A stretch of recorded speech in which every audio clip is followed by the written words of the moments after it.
When we open our hearts, we open our minds, we set our spirit free.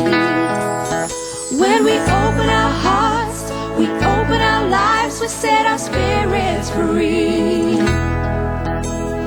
Free spirit, free spirit, free spirit. Set your spirit free. Sanibonani nonke emakhaya, and thank you for joining us on Free Spirit. The new Warrior Training Program is an initiative that empowers men to experience and express the best of who they are. It equips them with the tools to make the journey from their heads to their hearts. Many of the men who underwent this weekend-long training program found it to be a life-transforming experience, one that helped them discover the true power of their manhood through unity, reflection, and inner peace.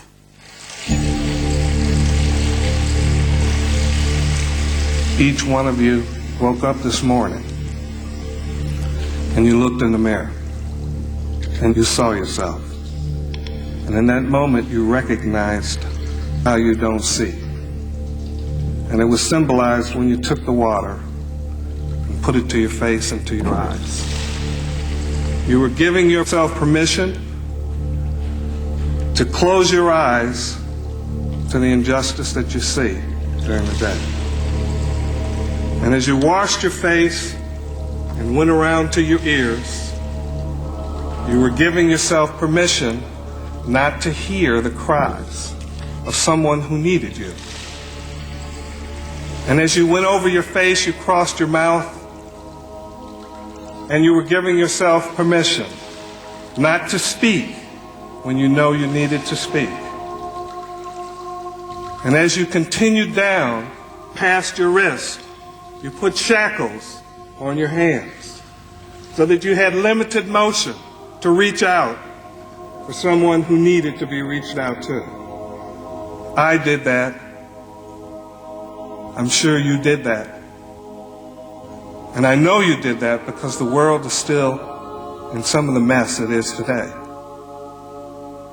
The ManKind project started in about 1985 as the result of three men's vision to put on an event for men as an empowering event or a wake-up. We're going to wake up all the sleeping people in South Africa with this calling. Zimbabwe! Zimbabwe! My goal here with the ManKind project, and collectively our goal, is to give this a South African face and a South African flavor. But the primary issue of finding ways to assist men in maturing, in finding their own authenticity and accountability and clarity, is universal. To this point, these new warrior training adventures have put about 25,000 men around the planet through this process. Zimbabwe, Zimbabwe, Zimbabwe.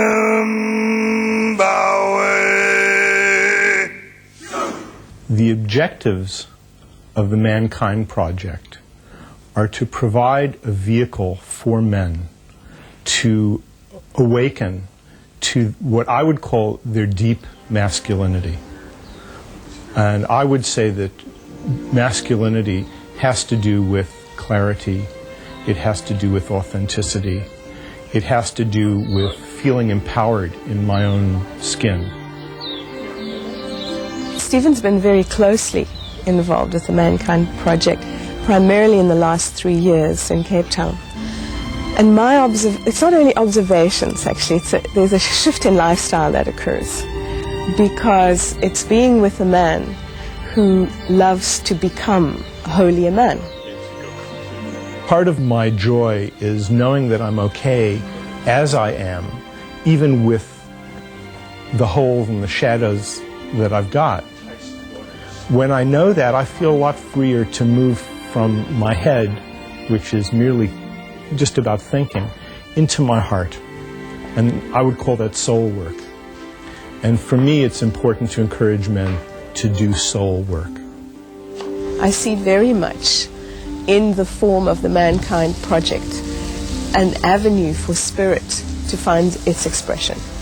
And it's, some of the men might not say it in those words, but any time that any human being, a man or a woman, has an avenue to express the best and the highest of themselves in any circumstance, for me, that is spirit taking form.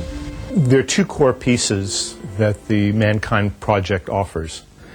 The one is the New Warrior Training Adventure, which is a weekend process. I would call it a process in emotional literacy. But it also has the form of initiation. We're trying to provide an opportunity for a man to be seen by other men in a community of men, which is traditionally what initiation does, is it brings a man into the community. That weekend is then followed up with what are called integration groups, which is a once-a-week process for 8 weeks of becoming more conversant with the techniques and tools that the man learns on the weekend. And really, it isn't that, as the ManKind project, that we do anything but provide a space and a setting for men to touch their own, what we would call gold, as well as their shadow. And for me, seeing that gives me great hope that the masculine can be reclaimed by men, reawoken in a way that is going to benefit not only the individual men, but society as a whole. I struggled throughout the weekend, finding what I came to the weekend for. And the Beastmaster kept on saying, it is no coincidence that you're here. The things about me that I wanted to get back in touch with. And I didn't know how to do this. And I met men during this weekend who just, with a simple smile, they helped change my life. The way I'm looking at my life now and to my loved ones, it's way, way different and beyond my beliefs. What I can say is that I experienced the warmth of men, no conflict involved, but sincere power, energy, and love from men. For 37 years, I think I've gone through life as a little boy, a scared little boy. And it's given me for the first time. I hated every man that was present there because they made me feel a lesser man to what they were. I tried to ask them to give me a definition of what a man is. I held back.